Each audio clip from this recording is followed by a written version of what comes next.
Hi there. This is Hyun from Seoul, Korea, Yonsei. I'm actually recording my third video on literature and culture. Recently, I am reading more books on films and theories. In the meantime, I discovered this name, Andre Bazin. Have you ever heard of this name before? Well, if you're already familiar to this name, then you can be a judge of what I say in this video. If you're not, then why don't you open yourself to the introduction of his realism today that I will make in this video. Let me share the screen. This is Bazin. Yeah, as you see, he was born in 1918, or it's kind of old school.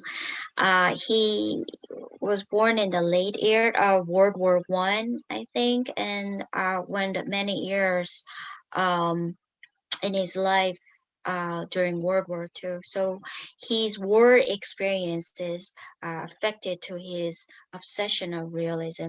Maybe because of these war experiences in his life, he was obsessed by this idea that we need to record our human history of this world more objectively. Mm, as you see, yeah, he lived such a short life. But if you stay with me in this video, you will know that he achieved many great things in his short life. His ideas were collected under this title, What is a Cinema? These serial books were published by University of California. The article that I'm going to talk about uh, is in volume 1. Um, it's called The Ontology of the Photographic Image. I think this is one of the most important articles as it opens his all these arguments on realism and cinema. Well, volume 1 also has many other interesting articles, such as The Evolution of the Language of Cinema, or I like Painting and Cinema. Volume 2 also has many fun readings, such as An Aesthetic of Reality, and one of my favorite is actually Marginal Notes on Eroticism in the Cinema. So that was about his book, What is the Cinema? The Ontology of the Photographic Image, according to a renowned and influential French film critic and theorist Andre Bazin, human desire for realism stems from the history of making mummies in the Egyptian era. He interprets the origin of human paintings and sculptures as a reaction to a kind of resemblance complex even in the world of cinema, which he collectively calls plastic arts, the psychological desire of humans for mummifying, an attempt to counteract the stream of time, has unveiled. So in his article, there exist important two concepts. Firstly, it is about the ancient Egyptians mummifying. Secondly, it is about the embalming time in cinema.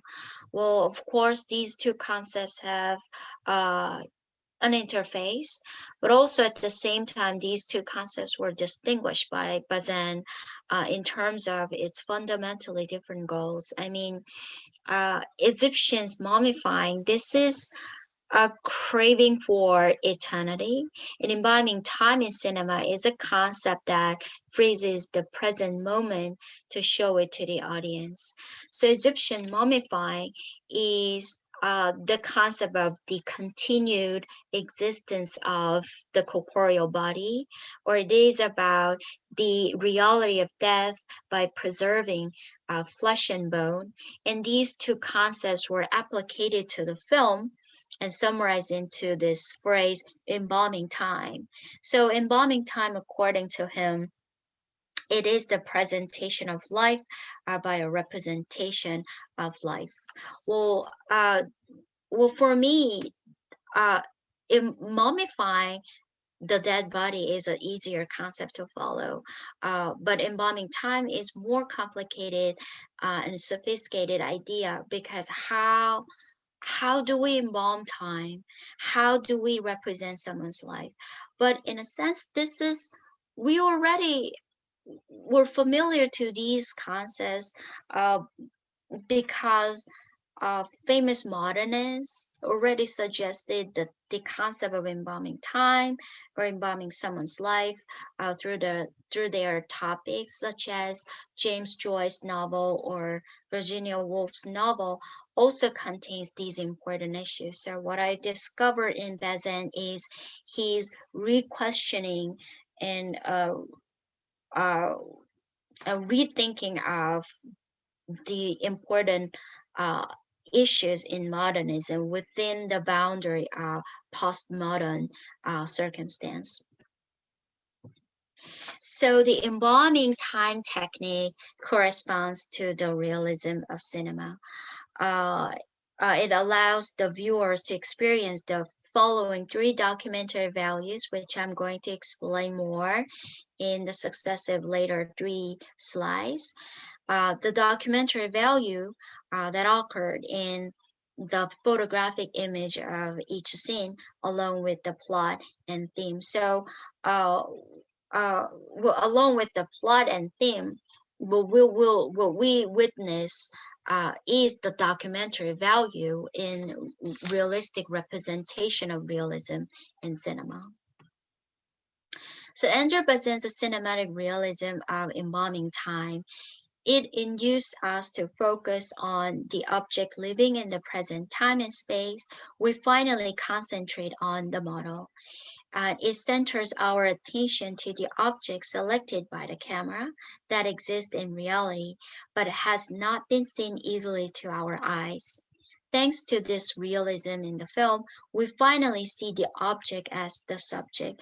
I think Bazin's concept of realism of embalming time is going to be hugely important for minority discourse or subculture studies because well, we see, I mean, we know there exist people who are invisible in our reality, but because of the choice of the camera, because of the personality of the photographer, when when they bring those invisible beings in front of our eyes through the camera, then we finally will have a chance to really see them as subject.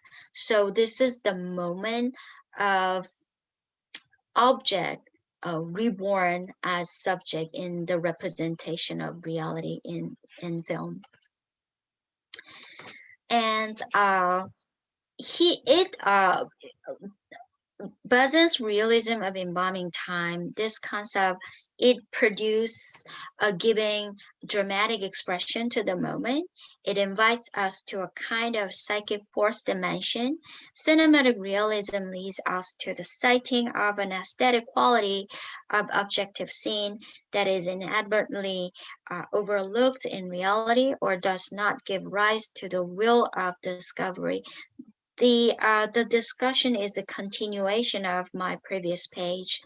I mean, when the object position in the frame, in the certain position or under the certain angle or with the combination of colors or lights, uh, or with all these combinational factors of uh, artistic representation of reality, the scene will finally will produce the aesthetic quality or certain type of aestheticism of realism in cinema.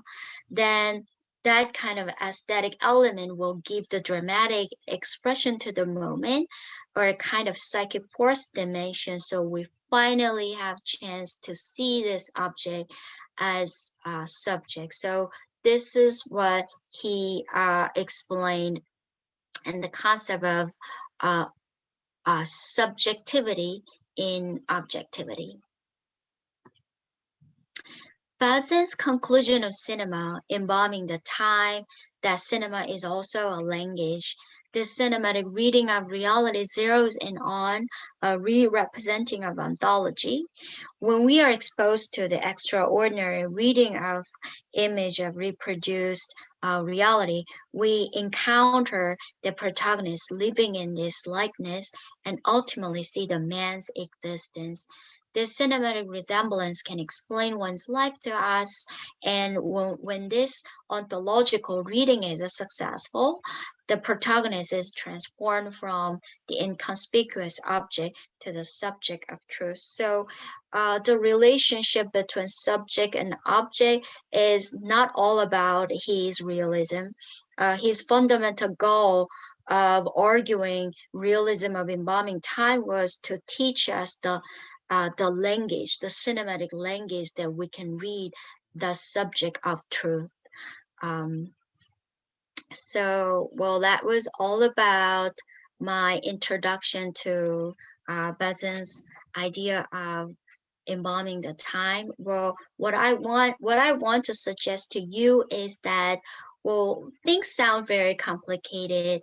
uh, Maybe you think that, well, I do not understand the ideas that I explained in through these slides, but why don't you connect the ideas uh, um, that I introduced to you today with some scenes or movies that you watched before, then, well, things are going to be much easier to understand. Well, right after this video, I have to go to prepare for my fourth video. Then until then, I have to say it's so long or goodbye. Bye.